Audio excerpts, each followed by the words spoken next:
الحمد لله وكفى وسلام على عباده الذين اصطفى أما بعد فأعوذ بالله من الشيطان الرجيم بسم الله الرحمن الرحيم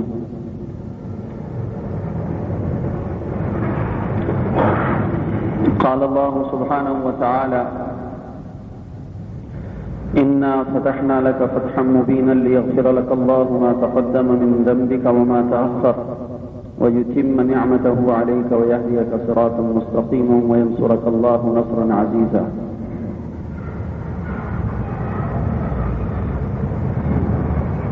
صدق الله مولانا العظيم وصدق رسوله النبي الكريم وأنا على ذلك من الشاهدين والشاكرين والحمد لله رب العالمين. يا رب صل وسلم دائما أبدا على حبيبك خير الخلق كلهم. اللهم صل وسلم وبارك على سيدنا مولانا محمد.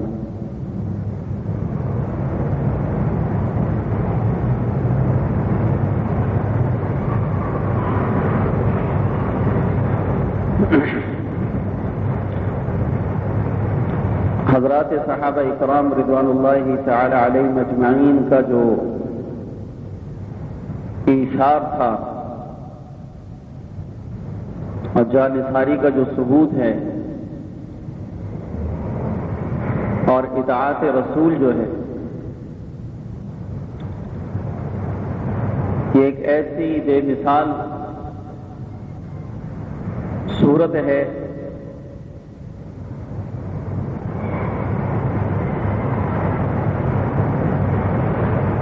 کہ جو کسی بھی نبی کو اپنی جماعت کے بارے میں حاصل نہیں ہے. حالانکہ ہر زمانے کے اندر حضرات انبیاء علیہ الصلوات والسلام کے ماننے والے کچھ نہ کچھ تو ہوتے ہی تھے، چاہے مختصر ہی صحیح، لیکن ہر جماعت ہر نبی کے ساتھ ایک جماعت ماننے والی ضرور ہوئی ہے. البتہ بعض انبیاء علیہ السلام ایسے تشریف لائے جنہوں نے پوری زندگی کام کیا لیکن ایک بھی ایمان نہیں لائے، اور کسی کے ساتھ ایک ہے، کسی کے ساتھ دو ہیں، لیکن یہ صورت بہت قلیل رہی ہے. زیادہ تر ایسے ہی ہوا ہے کہ ماننے والوں کی ایک جمعیت نبی کے ساتھ تیار ہو جاتی ہے.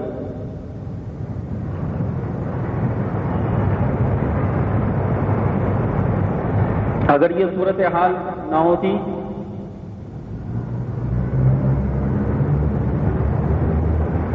تو داعیان اللہ جو لوگ ہیں ان کے اندر نا امیدی کی کیفیت پیدا ہو جاتی ہے.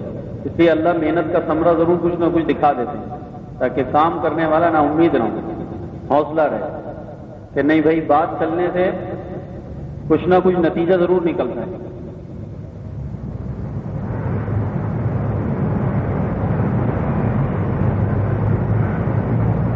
لیکن ہمارے پیارے نبی صلی اللہ علیہ وسلم کی جو دعوت ہے وہ دعوت تو سارے نبیوں کی دعوت کا نور لیے ہوئے ہے.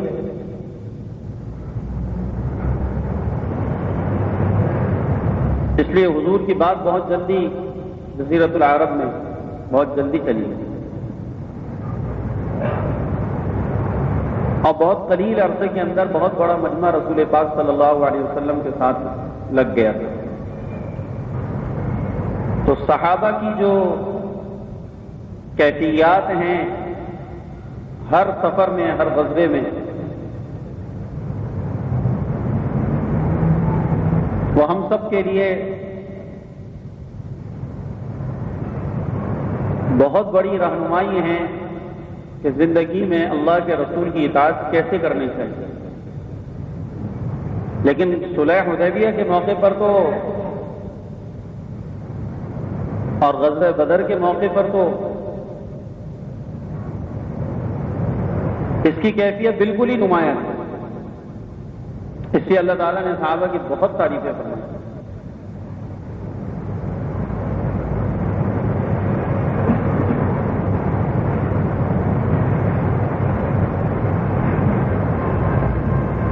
اور یہی وجہ ہے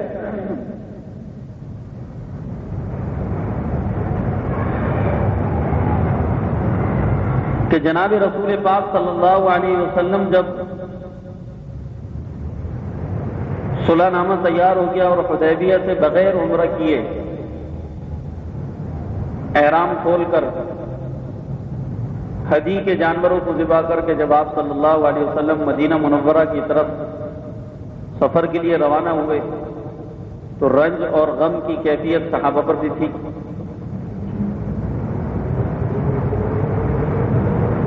تو راستے کے اندر سورہ فتح رسول پاک صلی اللہ علیہ وسلم پر اتر رہی ہے، لیکن ابتدا کے اندر صرف 3 آیتیں آئی ہیں، اور ان آیات میں رسول پاک صلی اللہ علیہ وسلم کے لیے دنیاوی اور اخروی بشارتیں تھیں. تو جب ان آیات پاک کا تذکرہ اللہ کے پیارے نبی نے صحابہ کے سامنے کیا تو صحابہ نے کہا یا رسول اللہ اس میں تو تمام تر خوشخبریاں اللہ رب کریم نے آپ کو عطا فرمائی ہیں اور آپ کے لیے خوشخبریوں کا ذکر ہے، اور ہم مسلمانوں کی طرف سے آپ کو یہ مبارک ہو، اللہ تعالیٰ آپ کو اس میں برکت دے. لیکن یا رسول اللہ ہمارے لیے تو اس میں کچھ بھی نہیں ہے، سفر میں تو ہم بھی آپ کے ساتھ ہیں، تو ہمارے لیے یا رسول اللہ اس میں تو کوئی خوشخبری کی بات نہیں، یہ تو ساری خوشخبریاں آپ کے لیے ہیں. اور فی الواقع حقیقت بھی یہی ہے. دیکھیے آیتیں میں پڑھ کے بتاتا ہوں آپ کو کہ سورہ فتح 4 رکوع اور 29 آیات پر مشتمل ہے، مدنی سورت ہے.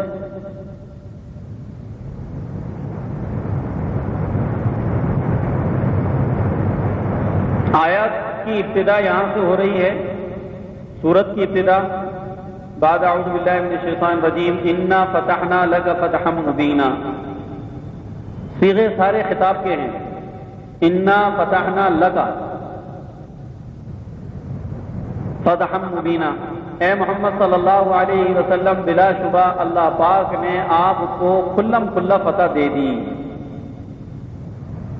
فتح مبین آتا تو واضح فتح اللہ نے آپ کو دے دی.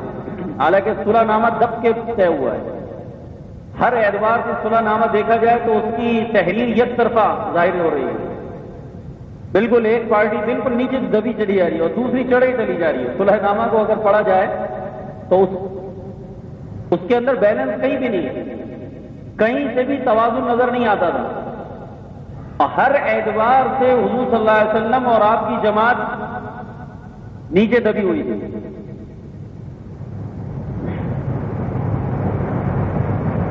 اور اللہ تعالیٰ اس صلح کو فتح مبین قرار دے کے فرما رہے ہیں کہ اللہ کے پیغمبر بلا شبہ اللہ تعالیٰ نے تجھ محمد کو، آپ صلی اللہ علیہ وسلم کو اللہ نے کھلم کھلا فتح دے دی.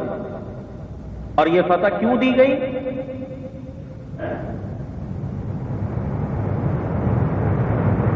اور اس فتح کا کیا فائدہ ہوگا آپ کو؟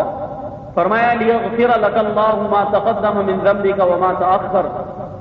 یہ فتح اللہ تعالیٰ نے یہ فتح کھلم کھلا آپ کو اس کی عطا کری تاکہ اس کے سبب سے اللہ رب کریم تیرے زندگی کے اگلے اور پچھلے تمام وہ لغزشیں جو سوری ہیں، صورتاً لغزش ہیں، حقیقت میں تو لغزش نبی سے ہوتی نہیں، ظاہر میں شکل بنا کرتی ہے صرف، اور فی الواقع اس میں کوئی نافرمانی کا، عصیان کا، گناہ کا کوئی پہلو نہیں ہوتا. لیکن نبی اور انبیاء علیہ الصلوات والسلام بہت علو شان مرتبے کے مالک ہوتے ہیں، اس لیے ان سے لغزش کی صورتوں کا صادر ہو جانا بھی اللہ تعالیٰ نے ان کے حق میں اس کو ذم اور عصیان سے تعبیر فرمایا ہوتا ہے. قرآن میں جگہ جگہ ہے. تو فرمایا اللہ تعالیٰ آپ کے اگلے اور پچھلے سارے گناہوں کو اس فتح مبین کے سبب سے اللہ تعالیٰ معاف کر دے گا.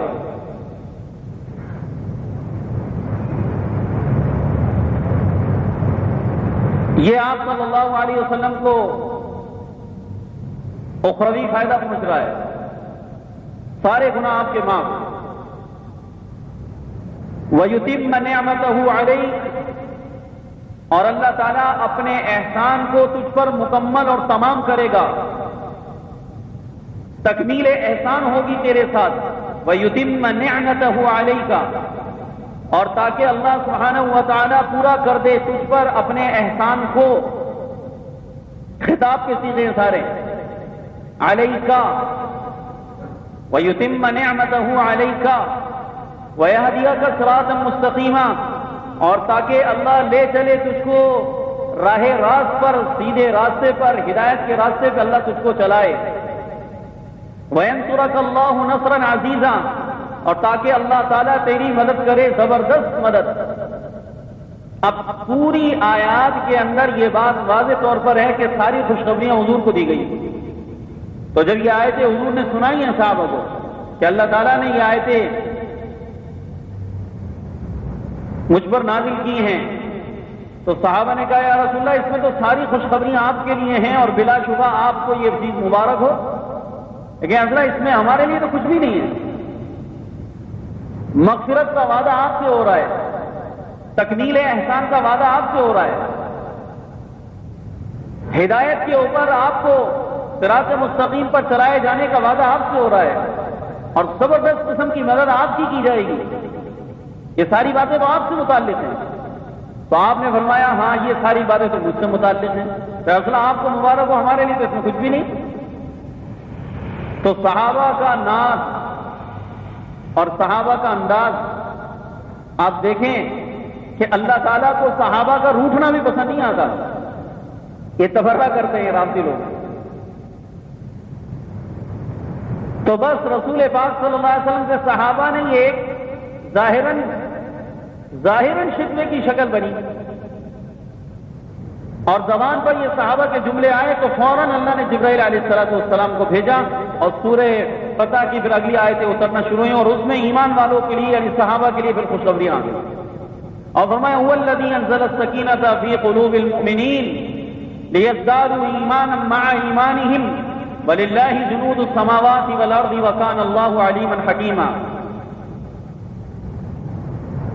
ليدخل المؤمنين والمؤمنات جنات تجري من تحتها الأنهار خالدين فيها ويكفر عنهم سيئاتهم وكان ذلك عند الله فوزا عظيما ويعذب المنافقين والمنافقات والمشركين والمشركات الظانين بالله ظن السوء عليهم دائرة السوء وغضب الله عليهم ولعنهم وأعد لهم جهنم وساءت مصيرا وَلِلَّهِ جُنُودُ السَّمَاوَاتِ وَالْأَرْضِ وَكَانَ اللَّهُ عَزِيزًا حَكِيمًا.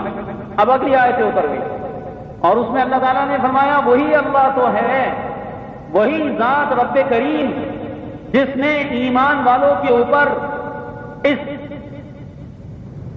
نازک حال میں سکینہ کو اتارا، اور تمہارے قلوب پر اللہ تعالیٰ نے اطمینان کی کیفیت اتاری، باوجود اس کے کہ تم بے سار و سامان نہتے حالت احرام میں تم عمرہ کرنے کے ارادے سے بیت اللہ آئے، اور وہاں سے قریش مکہ نے پوری جنگ کی تیاری کر اور جاہلیت کے عار کے ساتھ ایک دوسرے کو انہوں نے برنگیختہ کر سب کو اشتعال دلا کر تمہارے مقابلے پر لا کر کھڑا کر دیا، اور تمہارے پاس کچھ بھی نہ تھا، اور وہ سارے کے سارے تیار حالت کے اندر، اور وہ اپنے گھروں میں، اور تم حالت سفر میں اپنے بلاد سے بہت دور، اپنے دیاروں سے بہت دور، اور وہ مکہ کی سرزمین میں اپنے گھروں سے بالکل قریب کہ کسی بھی چیز کی اگر ضرورت ہو تو فوراً وہ حاضر ہو جائے.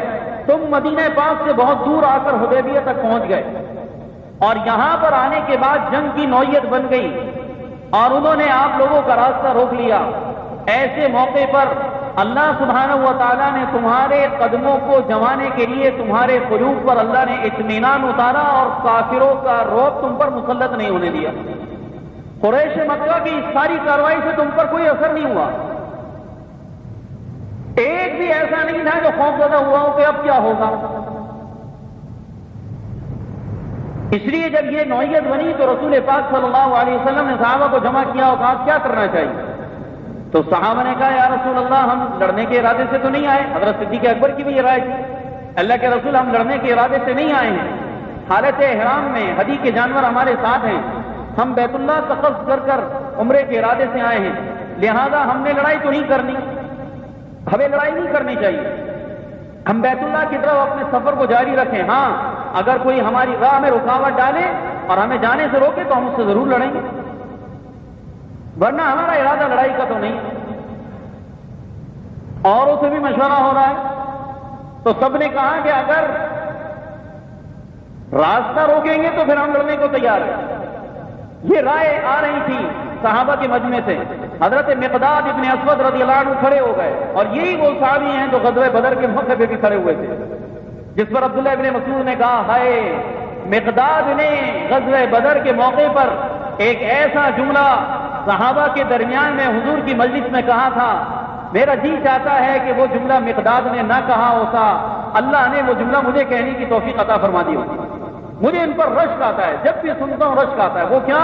حضرت مقداد کھڑے ہوئے اور انہوں نے کہا، یا رسول اللہ، معلوم ہوتا ہے کہ آپ ہم انصاریوں کی رائے بھی معلوم کرنا چاہتے ہیں، مدینہ والوں کی، کہ ہماری کیا رائے ہے۔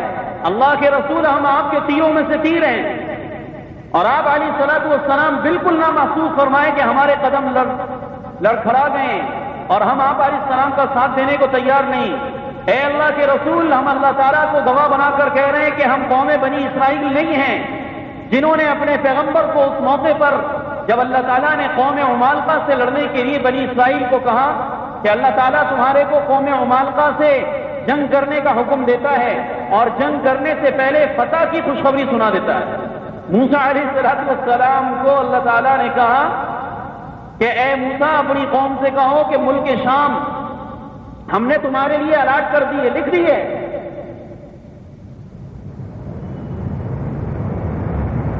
اور کتنی بڑی بات ہے کہ اللہ کہہ رہے ہیں کہ ملک شام تمہارے لیے الاٹ ہو گیا۔ یہاں کے ڈی اے والے پلاٹ الاٹ کر دینا، کتنا اطمینان ہوتا ہے، پکی فائل ہے، پکی فائل۔ کیوں بھائی پکی فائل کیوں ہے؟ کے ڈی اے کی فائل ہے، اوریجنل کاغذات ہیں ہمارے پاس۔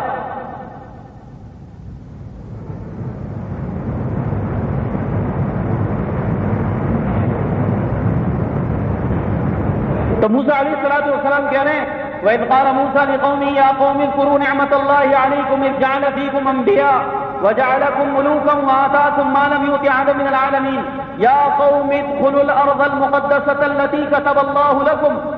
اے میری قوم کے لوگ، ارض مقدس میں، اور ارض مقدس سے مراد اکثر مفسرین کا قول ارض شام ہے، ملک شام ہے، اس لیے کہ ارض الانبیاء تھا۔ انبیاء علیہ السلام کا مسکن عام طور کے اوپر شام رہا ہے۔ شام میں 70,000 پیغمبروں کی قبریں مبارک موجود ہیں، 70,000 پیغمبر شام کے اندر ہیں۔ اگر اسلام کے اندر یہ مزاروں کا سلسلہ اگر اسلام کے اندر جائز ہوتا تو سب سے زیادہ حقدار اس بات کے پیغمبر تھے کہ ان کے مزاروں کو بنا کر ان کے مزاروں پہ حج دی جائے۔ 70,000 جس ملک میں پیغمبر موجود ہوں، اس میں چند 100 پیغمبروں کے علاوہ کسی کی قبر کا پورے ملک کو نہ پتا ہو، کتنے تعجب کی بات ہے۔ تو یہ سارے نبیوں کی قبروں کی جگہوں کو بھلایا کس نے ہے؟ پبلک نے، بولو، اللہ نے بلوایا۔ اللہ چاہتے تو ایک ایک نبی کی قبر کی جگہ، یہاں تو لوگوں نے کھوتوں کو دفنا کر بزرگ بنا کے مزار کھڑا کر دیا۔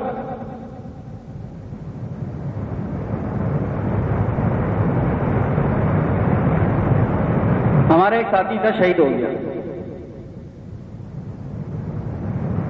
سال میں چل رہا تھا تبلیغ میں، نہر میں ڈوب گیا، میں نے واقعہ پہلے بھی سنایا تھا۔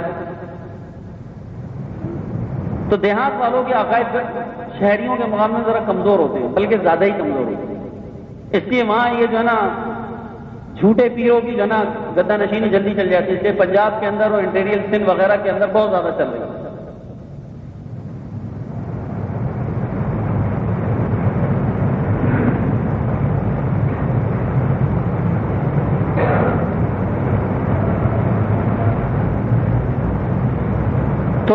وہ 7 دن تک نہر کے اندر ڈوبا رہا۔ بیاردی نہر ہے لاہور کے اندر، انڈیا کے بارڈر پہ، انڈیا اور پاکستان کا حد فاصل ہے وہاں سے۔ تو 7 دن کے بعد ہم نے جب اس کی لاش کو حاصل کیا، نکلی اوپر آئی، 7 دن تک پانی میں نیچے ڈوبی رہی، 7 دن کے بعد میری پھول گئی تھی، کوئی جسم کے کپڑے وغیرہ ٹائٹ ہو گئے تھے۔ میں نے ان کو اتارا، سب کو جمع کیا، نلا دھلا کے اس کو بہرحال اس کا تابوت بنا کر ہم اس کو رائمنڈ لے آئے۔ تو وہ کپڑے ہم نے کیا کیے، جو اس کی ساری واسکٹ تھی، اس کا بنیان تھا، اس کا کرتا تھا، جو کچھ اس کے جسم کے کپڑے تھے وہ سارے ہم نے ایک پوٹلی میں، تھیلی میں، شاپر میں جمع کر کے ہم نے کہا کہ بھئی اس کو یہیں نہر کے کنارے پہ کہیں دفن کر دیتے ہیں. تو ہم نے ایک کھڈا کھودا، وہاں ہم دفن کرنے لگے تو دیہات کے لوگ ہمارے پاس آئے. انہوں نے کہا بابا خدا کے واسطے یہاں پہلے شرک بہت پھیلا ہوا ہے، تم اس کے کپڑے یہاں سے اٹھا کر لے جاؤ، اگر تم یہاں کپڑے دفنا کے چلے گئے تو لوگ ان کپڑوں پہ بھی ایک مزار کھڑا کر دیں گے. میں آپ کو سچ بتا رہا ہوں، اپنے ذاتی جو میری بات ہے. تو ہم بڑے ڈر گئے، ہم نے کہا لو یہ ایک مسئلہ اور کھڑا ہو جائے گا. ہم نے پھر کپڑے اٹھائے، ہم نے کہا کہیں اور جا کے دفنا دیں گے. تو انہوں نے کہا بابا یہاں یہ کپڑے کنارے میں مت دفناؤ. وہ چونکہ لاش جب نکلی تھی تو دیہات والے بھی سارے وہاں پر جمع ہو گئے تھے، تماشا لگ گیا تھا بہت بڑا. تو ہم نے تو کسی نے ہمیں دفناتے ہوئے دیکھا تو وہ ہمارے پاس آ کر انہوں نے دیہات والوں نے ہم سے منت کری کہ یہاں نہ دفنائیں، ورنہ بعد کے اندر یہ مشرک ذہن کے لوگ یہیں پر ایک مزار کھڑا کر دیں گے. تو کپڑوں پہ مزار بن جاتے ہیں، کتوں پہ مزار بن جاتے ہیں، گدھوں کو دفنا کر مزار بن جاتے ہیں، اور کچھ نہیں ہوتا تو خالی بھی مزار بن جاتا ہے. بڑے القاب کے ساتھ ایک پورا مزار تیار ہے. 70,000 پیغمبر جس ملک میں موجود ہوں، آپ بتائیے کہ انبیاء علیہ الصلوات والسلام سے زیادہ دنیا میں کائنات میں کوئی شخصیت ہو سکتی ہے؟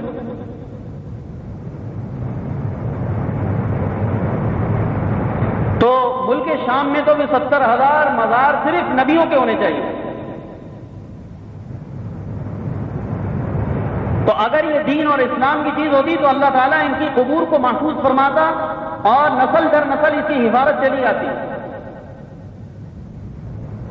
جیسا کہ ہمارے پیارے آقا محمد صلی اللہ علیہ وسلم کی دفن ہونے کی جگہ محفوظ، آپ کا مزار مبارک محفوظ، اور حضور صلی اللہ علیہ وسلم کا مزار مبارک بھی یہ ترکیوں نے بعد میں بنایا، صحابہ نے نہیں بنایا، معاف کیجیے گا، یہ ترک کا کارنامہ ہے. لیکن چونکہ حضور صلی اللہ علیہ وسلم کے مزار مبارک کو ڈھانا یہ تعظیم کے خلاف ہے. جیسا کہ اسلام کا یہ حکم ہے کہ مسلمانوں کے علاقے میں کوئی غیر مسلمین کی عبادت گاہ نہ بنائی جائے، لیکن اگر غیر مسلمین نے سازش کر کے عبادت گاہ بنا لی ہے تو اس کو ڈھایا نہ جائے. پہلے بننے سے روک لیا جائے وہ ٹھیک ہے، لیکن اگر مسلمانوں نے غفلت کری اور وہاں پر کسی بھی مذہب والوں نے اپنی عبادت گاہ تیار کر لی تو اس کو ڈھایا نہ جائے، اس سے فتنے کھڑے ہوتے ہیں.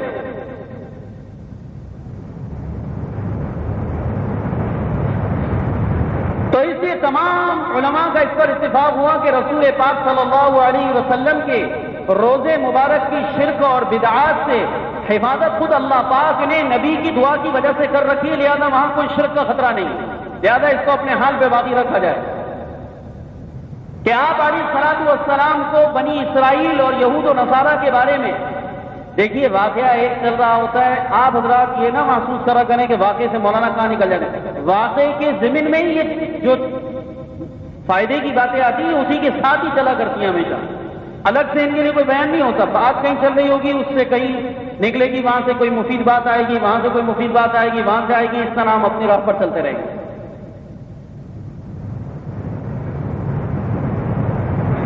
تو حضور علیہ الصلوۃ والسلام کو یہود و نصارہ کا حال معلوم تھا کہ انہوں نے انبیاء علیہ الصلوۃ والسلام کی قبور کو عبادت گاہ اور سجدہ گاہ بنا لیا تھا. تو آپ علیہ السلام نے مدینہ پاک کے اندر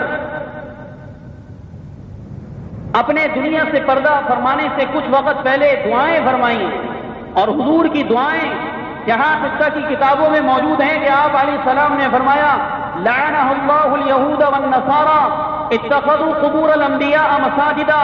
اے اللہ تو یہود و نصارہ پر لعنت کر اور ان کو راندہ درگاہ کر دے، ان یہود و نصارہ کو تو اپنی رحمت سے دور کر دے جنہوں نے پیغمبروں کی قبروں کو مسجدیں بنا لیا تھا، سجدہ گاہ بنا لیا تھا. زندگی میں تو نبیوں کی بات مانی نہیں اور مرنے کے بعد ان کی قبروں پر سجدہ کر رہے ہیں. بزرگوں کی باتیں زندگی میں تو مانتے ہی نہیں، جو تعلیم و درس دے رہے بیٹھ کر اس جگہ پر. یہ سارے اکابرین اور اولیاء اکرام جو اپنے اپنے علاقوں سے ہجرت کر کے ہندوستان میں آئے ہیں اور ساری زندگی گدے نشین بن کر اور وہاں بیٹھ کر بوریوں کے اوپر ساری خلق خدا کو اللہ کا پیغام دے رہے ہیں، وہ مسلمان اس بزرگ کی زندگی کے درسوں پر عمل کرنے کو تیار نہیں ہے، ایک بات اس بزرگ کی ماننے کو تیار نہیں ہے، ایک بات اس ولی کی ماننے کو تیار نہیں ہے. ساری زندگی ان کی ہدایات سے روگردانی کرتے رہے اور جب وہ مر گئے تو اس کی قبر کے اوپر جا کر سجدہ کرتے ہیں. کوئی انسانیت ہے؟ بزرگ سے عقیدت کا تقاضا یہ ہے کہ اس کی ہدایات پر عمل کیا جائے. اللہ والے سے محبت کی دلیل یہ ہے کہ اس کی زندگی کے جو درس ہیں، اس کی جو وعظ و نصیحت کی باتیں، ان باتوں کو اپنی زندگی کے اندر عملی جامہ پہنا کر لایا جائے، تاکہ اس اللہ والے کی آنکھیں ٹھنڈی ہوں کہ میرے اس بات سے اتنے لوگوں میں انقلاب آیا. یہ تو محبت کی دلیل ہے.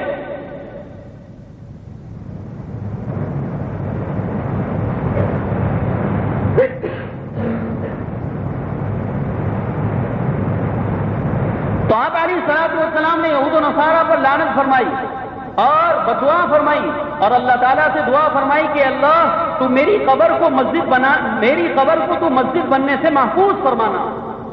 یا اللہ میری قبر کو تو مسجد بننے سے محفوظ فرمانا.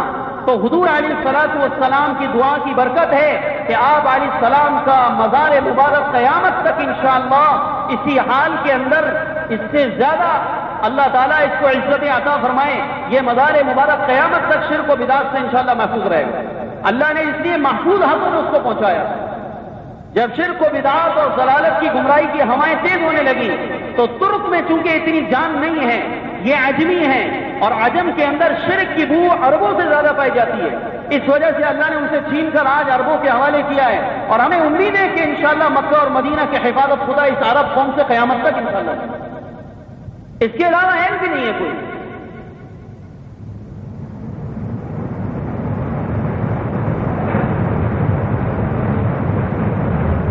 تو حضرت موسیٰ علیہ الصلوۃ والسلام نے کہا کہ وہ ارض مقدس ہے، اللہ تعالیٰ نے تمہارے لیے الاٹ کر دیا ہے، بس تم اپنی جگہ سے نکلو اور میرے ساتھ چل کر. پیغمبر علیہ السلام، اللہ کے پیغمبر موسیٰ علیہ السلام کمانڈر ہیں، جنرل کا کردار حضرت موسیٰ علیہ السلام کے پاس ہے. جس فوج کے جرنیل حضرت موسیٰ ہو اور اللہ کے پیغمبر کی کمانڈ کے اندر وہ فوج آگے بڑھے اور اللہ تعالیٰ کا حکم بھی سنایا جا چکا ہو کہ یہ اللہ تعالیٰ نے ملک آپ کو عطا کر دیا، اس کے بعد بھی لڑنے والوں کے دلوں کے اندر خوف اور رعب دشمن کا پڑ جائے، یہ ان کے ایمان کے سب سے نچلے درجے ہونے کی دلیل ہے. تو جناب جب یہ نکلے تھوڑا سا آگے، حالانکہ ابھی کرنٹ اللہ کی مدد دیکھی تھی کہ اللہ نے فرعون سے ان کو نجات دی تھی، اور فرعونیوں کو اللہ نے سمندر میں غرق کر دیا تھا دریا کے اندر. کرنٹ اپنی آنکھوں سے مدد دیکھ کے آ رہے تھے، اور اس واقعے کو گزرے ہوئے زیادہ عرصہ بھی نہ گزرا تھا. اس کے باوجود بھی یہ حالت تھا بنی اسرائیلیوں کا کہ جب اللہ کے پیغمبر ان کو لے کے چلے تو موسیٰ علیہ السلام نے بنی اسرائیل کے 12 قبیلے تھے نا، تو 12 قبیلوں میں سے ایک سردار کا انتخاب کر کے کہا کہ تم آگے کی رپورٹیں لے کر آؤ. ایک جگہ پہنچ کر پڑاؤ ڈالا اور کہا کہ جاؤ ملک شام کے قوم عمالقہ کی خبر لے کر آؤ، ان کی کیا نوعیت ہے. اب جناب وہ جو وہاں گئے 12 سردار، تو قوم عمالقہ یہ قوم عاد کے خاندان کے لوگ ہیں، اور قوم عاد لمبے چوڑے لہین شہین سے دیو قامت ہوا کرتے تھے، تو نسلوں کے اندر وہی چیز دور تک چلتی ہے. تو جناب قوم عمالقہ بھی ڈیل ڈول کے اندر بہت لمبے چوڑے. وہ ایک ان کا قوم عمالقہ کا ایک عام آدمی اپنے دیہات کی زمین میں گھوم رہا تھا، اس نے 10-12 آدمی اجنبی دیکھے، ان کے پاس گیا، سوال جواب کیے، تو اس کے اندر وہ تھوڑا سا دائیں بائیں وہ سمجھ گیا کہ یہ کوئی باہر کے لوگ ہیں اور یہ یہاں کی جاسوسی کرنا ہے. گرفتار کیا، ایک اکیلے آدمی نے 12 سرداروں کو گرفتار کر لیا. قوم کے 12 سرداروں کو پکڑا، اس کو لاگا، اس کو لگا، اس کو پکڑ، اس کو باندھ، اس کو باندھ. 12 آدمی مل کر ایک آدمی کو قابو نہیں کر سکے. اب باندھ کے لے جا کر اپنے بادشاہ کے سامنے پیش کر دیا کہ یہ جاسوس قسم کے لوگ معلوم ہوتے ہیں، ان سے جو ہے تفتیش کی جائے. تفتیش سے پتہ چلا کہ موسیٰ علیہ السلام کے آدمی ہیں اور بنی اسرائیل ہیں اور لڑنے کے لیے آئے ہیں ہم سے. بڑا جلال آ گیا قوم عمالقہ کے لوگوں کو، بادشاہ کو بھی. انہوں نے کہا کیا کریں؟ اکثر نے کہا قتل کر دو، ان کو ختم کر دو. ایک سمجھدار کھڑا ہوا، اس نے کہا نہ، قتل نہ کرو، قتل کرنے سے پیچھے والوں کو ہماری طاقت کا کیسے پتہ چلے گا، ان سب کو آزاد کر دو، اور جب یہ جا کر اپنی قوم کے سامنے ہماری شان و شوکت اور ہماری حیبت بتائیں گے کہ ہمارا ایک آدمی ان کے 12 جرنیلوں کو گرفتار کر کے لے آیا ہے، تو یہ جا کر جب حال بتائیں گے تو ساری ان کی فوج کی جان نکل جائے گی، ہوا ہی نکل جائے گی، اور یہ آئندہ کبھی بھی ان کی نسلیں ہم پر حملہ کرنے کی ضرورت نہیں کریں گے. یہ تو کافروں کا طریقہ ہے کہ کافر کی طاقت کو خوب کھول کھول کے بیان کرو. وہ ان میں جان، آپ تو مسلمانوں کو یہ بتائیں کہ کافروں کے پاس کچھ بھی نہیں ہے، سب کچھ تمہارے پاس ہے. ان کا یہ ہے، ان کا وہ ہے، ان کے اتنے بیڑے ہیں، اتنی فوج ہیں، اتنا اسلحہ ہے، ایسے کمپیوٹر ہیں، ایسے میزائل ہیں، ایسا فلانا ایسا فلانا. یہ بیچارے اگر کچھ تھوڑی بہت اپنے اندر جان پا رہے ہیں نا پاور، تو یہ خود ہو کے ویسے ہی بیٹھ جائیں گے. یہی ہو رہا ہے آج. ساری پاکستانی قوم، ساری مسلم قوم پوری دنیا میں کیوں مرغوب ہے؟ اللہ کی طاقت بتاتے نہیں، کلمے کی طاقت بتاتے نہیں، ایمان کی طاقت بتاتے نہیں، قرآن کی طاقت مسلمانوں کو بتاتے نہیں. امریکہ اور یہودی اور نصارہ کی دنیاوی مادہ پرستی والی طاقتوں کے اتنے تذکرے میڈیا کرتا ہے کہ سارے مسلمان بیچارے اندرونی طور پہ بزدل ہو گئے. اور کہتے بابا ہمارے بس کا نہیں ہے، جنرل صاحب بالکل صحیح کر رہے ہیں، بہت اچھی بات. میں اپنے نمازیوں سے بحث ہوئی ہے، وہ کہتے ہیں بالکل صحیح کر رہے ہیں، آپ میں لڑنے کی طاقت کہاں ہے؟ وہ ایسا وہ ویسا وہ ویسا وہ ویسا. یہ سارا کچھ کیوں ہوا کہ کافر کی طاقت کو بیان اتنا کیا گیا کہ بن دیکھے یقین آ گیا. اللہ کی طاقت کو اتنا نبی بیان کرتا ہے اور اتنا بیان کرتا ہے، اتنا بیان کرتا ہے کہ مسلمانوں کو بغیر دیکھے اللہ کی طاقت کا یقین آ جاتا ہے.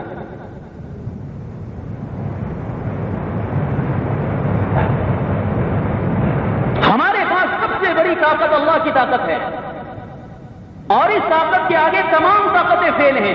اور یہ طاقت ہمارے ساتھ اس وقت تک رہے گی جب تک ہم تقوی والی زندگی پر ہوں گے.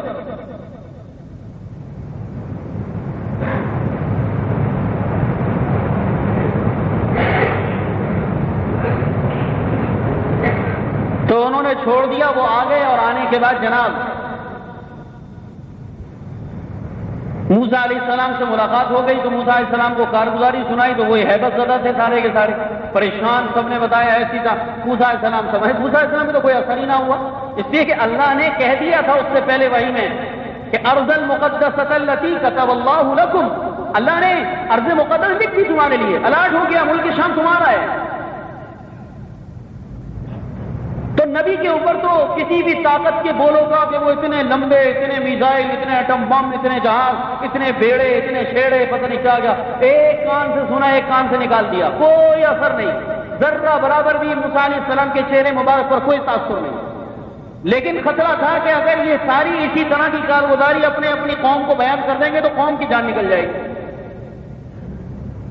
اس سے موسیٰ علیہ السلام نے سرداروں کو کہا کہ دیکھو بات جو کچھ بھی ہے، حقیقت وہ ہے جو میں کہہ رہا ہوں کہ ہم ہر حال میں جیتیں گے، کچھ بھی ہو، کتنی بڑی طاقت ہو سامنے، ہمارے ساتھ اللہ ہے، فیصلہ اللہ نے کیا ہے.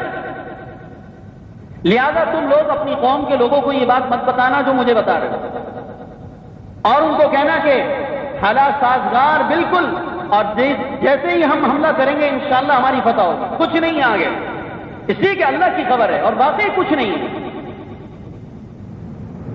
اللہ کا بول بالکل سچا ہے.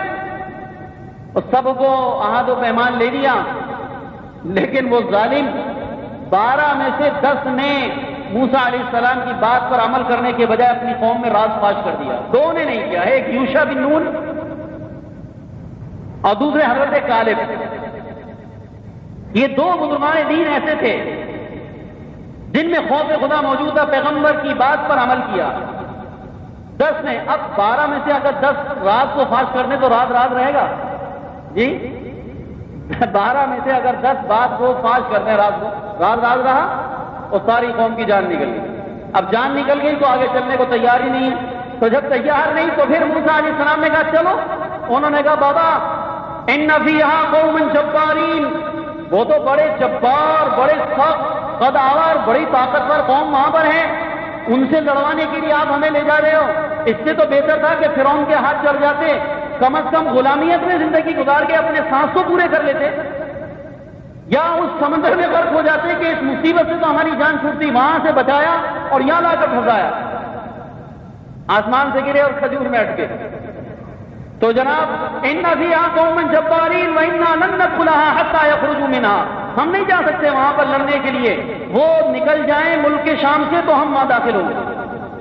وہ چلے جائیں پہلے وہاں، وہ کہیں اور ہجرت کر لیں پھر ہم جائیں گے. فَإِن يَخْرُجُوا مِنْهَا وَإِنَّا دَاخِلُونَ، اگر وہ نکل گئے پھر ہم داخل ہوں گے. تو 2 وہ اللہ کا خوف رکھنے والے جو قوم کے سردار تھے، حضرت یوشع اور حضرت کالب، ان دونوں نے کہا قال رجلان من الذين يخافون انعم الله عليهم ادخلوا عليهم الباب فاذا دخلتموه فانكم غالبون.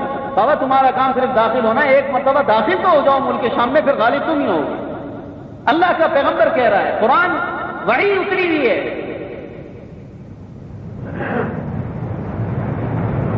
تو آگے سے پھر گستاخی پہ اترا ہے، بات ماننے کے بجائے کیا کہنے لگے؟ موسیٰ علیہ السلام کے پاس آئے اور کہنے لگے اذهب انت وربك فقاتلا انا هاهنا قاعدون، اے موسیٰ تو چلا جا اور تو اپنے رب کو لے جا، اور تو اور تیرا رب جا کر لڑائی کرو، ہم یہاں بیٹھ کر تماشا بن کر، تماشائی کراؤڈ ہیں ہم، میچ آپ لوگ کھیلیں، کراؤڈ ہیں ہم، دیکھیں گے باہر سے بیٹھ کے۔ اذهب انت وربك فقاتلا، آپ جائیں اور آپ کا پروردگار جائے، فقاتلا آپ لڑائی کریں، انا هاهنا قاعدون، ہم تماشا بھی ہیں، ہم یہاں بیٹھ کر تماشا دیکھیں گے، آپ اور آپ کا رب اگر جیت گیا تو وہ بھاگ گئے تو ہم اندر آ جائیں گے، ورنہ ہم یہیں سے واپس ہو جاتے ہیں، ہماری تشکیل کا پورا ہو گیا، بس یہیں تک ہماری تشکیل تھی، اس کے آگے ہم نہیں جا سکتے۔ تو موسیٰ علیہ السلام نے جب دیکھا کہ قوم کا کوئی آدمی بھی ساتھ چلنے کو تیار نہیں تو کہا قال ربی انی لا املک الا نفسی واخی فافرق بیننا وبین القوم الفاسقین، پھر بدعا کر دی موسیٰ علیہ السلام، یا اللہ میں اپنے نفس کا، اپنے بھائی ہارون کے نفس کا مالک ہوں، ہم تو آگے جانے کو تیار ہیں، یہ جاتا کوئی نہیں، یا اللہ تو اس قوم فاسق کے درمیان ہمارے درمیان جدائی کر دے یار، یہ تو بڑے سرکش اور نافرمان اور ناشکر ہیں۔ تو یہ جواب دیا تھا قوم بنی اسرائیل نے اللہ کے پیغمبر کو کہ اذهب انت وربك فقاتلا، آپ جائیں اور آپ کا رب جائے اور آپ جا کے لڑائی کریں، ہم نہیں جاتے۔ تو مقداد ابن اسود رضی اللہ عنہ کھڑے ہو گئے اور انہوں نے کہا یا رسول اللہ، ہم قوم بنی اسرائیل کی طرح نہیں ہیں جنہوں نے اپنے پیغمبر موسیٰ کو کہا کہ اذهب انت وربك فقاتلا انا هاهنا قاعدون، آپ جائیں اور آپ کا رب جائے اور جا کر لڑائی کریں، ہم یہاں بیٹھے ہیں۔ ہم بنی اسرائیل کی طرح آپ کو جواب نہیں دیں گے، بلکہ ہم مسلمانوں کا جواب آپ پیغمبر کے لیے یہ ہے کہ اذهب انت وربك فقاتلا انا معكما مقاتلون، آپ چلیے اور آپ کا پروردگار چلے ہمارے ساتھ اور آپ جا کے لڑائی کریں، اور بے شک ہم بھی آپ کا دایاں اور بایاں بازو بن کر ہم بھی آپ کے ساتھ لڑائی کریں گے، ہم آپ کے ساتھ ہیں، آپ جہاں ہمیں لے کر چلے ہم تیار ہیں۔ اگرچہ ہم عمرے کے ارادے سے آئے ہیں، اسلحہ ہمارے پاس نہیں ہے، بچاؤ کا سامان ہمارے پاس نہیں ہے، لیکن اے پیارے پیغمبر اگر ہماری راہ میں کوئی رکاوٹ بنے گا اور ہمارے کو ہمارے مذہب پر چلنے سے روکے گا تو ہم اس سے قتال کریں گے۔ آج یہ ہم ساری دنیا کے کافروں کو یہ بتانا چاہتے ہیں کہ غیرت ایمانی یہ ہے کہ ہم کو ہمارے مذہب پر آزادانہ طریقے سے چلنے دیا جائے۔ اگر مسلمانوں کو آزادانہ طریقے سے ان کے مذہب پر چلنے نہیں دیا جائے گا تو صحابہ والا ہم مسلمانوں کو جذبہ بیدار کرنے کی ضرورت ہے کہ ہم کو ہمارے مذہب پر چلنے دیا جائے، ہم پوری دنیا میں اللہ کی سرزمین پر جہاں جس طرح چاہیں اللہ کے مذہب پر عمل کرے، یہ ہمارا حق ہے، اور یہ زمین اللہ کی ہے، اللہ کا نظام اس پر چلے گا، اور جو کافر بے ایمان یا جو مسلمان جو ان کا غلام بن کر مسلمانوں کو ان کے مذہب پر چلنے سے روکے گا تو بے شک ہم اس سے قتال کریں گے، یہاں تک کہ وہ ختم ہو یا ہم ختم ہو۔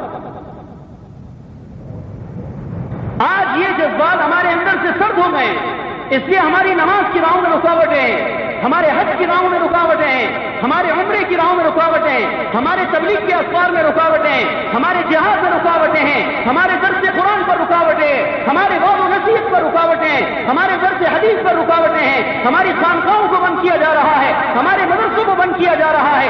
یہ ساری بے غیرتی کی وجہ سے ہوا۔ اگر ہم مسلمانوں میں غیرت ایمانی ہو، اللہ کی قسم کبھی بھی کافر اور کافروں کے غلام جو مسلمانوں کی شکل میں کوئی ہمارے مذہب پر ہمیں روکنے والا نہیں۔